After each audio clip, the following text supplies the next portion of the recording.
मैं ये याद दिलाना चाहता हूं, एक दौर था मान्यवर जब भारत की अर्थव्यवस्था का मजाक उड़ाया जाता था। क्या कहा जाता था?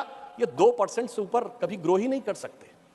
इसको कहा जाता this is the Hindu growth rate. ये कह के हमारा मजाक उड़ाया जाता था कि ये कभी 2% से ऊपर ग्रो नहीं कर सकते मान्यवर।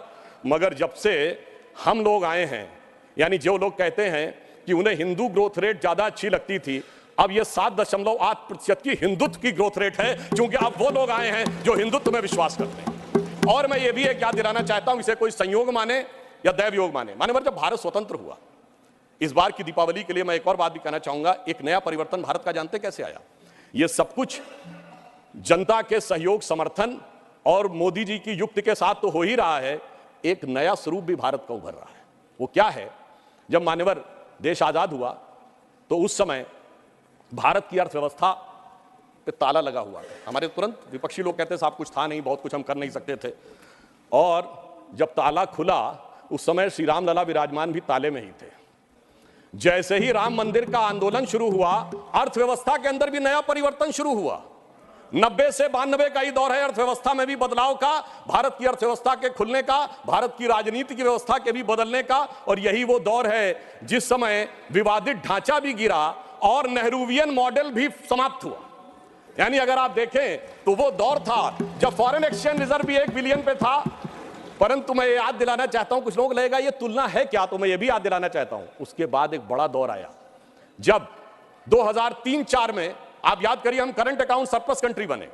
2003-4 के चौथे क्वार्टर में हम सबसे तेजी से बढ़ने वाली अर्थव्यवस्था हुई और इंडिया सक्सेस स्टोरी 2003-4 में कही जाने लगी। यही वो दौर था जब खुदाई हुई और 70 खंबे निकले थे, जहां से साबित हो गया था कि श्री राम लला विराजमान के पास ही वो मंदिर है। अब आप आइए साहब, उसके बाद 2019 में जब जजमेंट आया तो तब 1 बिलियन था, जब खंबे निकले तो फॉरेन एक्सचेंज रिजर्व 100 बिलियन था, अब मोदी जी के नेतृत्व में 500 बिलियन पहुंच गया। और इतना ही नहीं मान्यवर, अब जब राम मंदिर बनने जा रहा है तो हम 5वीं बड़ी अर्थव्यवस्था है, चौथे बड़े स्टॉक एक्सचेंज है, तीसरे बड़े ऑटोमोबाइल मैन्युफैक्चरर हैं, दूसरे बड़े मोबाइल के मैन्युफैक्चरर हैं, इंफ्रास्ट्रक्चर में इन्वेस्ट करने वाले हम नंबर 1 के देश हैं और चांद के अछूते कोने को छूने वाले देश भी बन गए।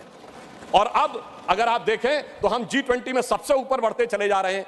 यह कह के मैं सिर्फ ये बताना चाहता हूं, कुछ ऐसे संयोग होते हैं जिनको देखने के लिए एक अलग दृष्टि चाहिए, जिसके लिए रामचरितमानस में एक चौपाई है कि सुमति कुमति सबके उर रही, यानी अच्छी मति और बुरी मति सबके मन में रहती है। नाथ पुराण निगम यह कहीं, ये पुराण और उपनिषद ये बताते हैं। और जहां सुमति तहां संपत्ति नाना, जहां कुमति तहां विपत्ति निधाना।